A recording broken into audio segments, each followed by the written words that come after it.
It is breakfast time. Ria is relishing a cheese cube. She decides to trace the cube back to the place from where it originated. The cheese cube comes from milk and the milk from the cow. The cow eats plants. Plants produce their food with the help of sunlight. Ria just traced the food chain. The food chain is an arrangement in which energy passes from one organism to another.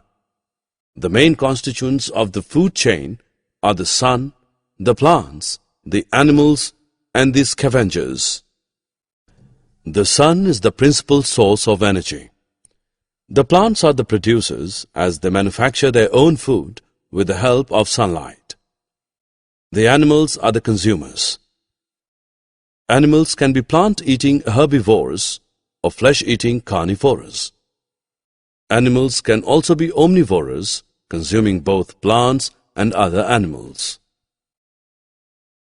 The scavengers feed on dead animals. Let us take a simple example of a food chain. Plants use the sunlight and prepare food. Plants are eaten by deer.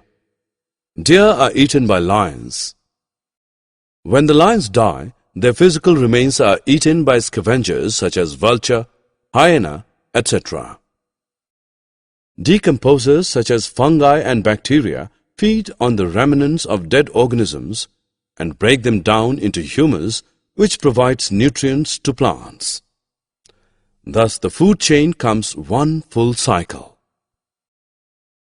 Forests support many such food chains, which are interlinked to one another to form a food web.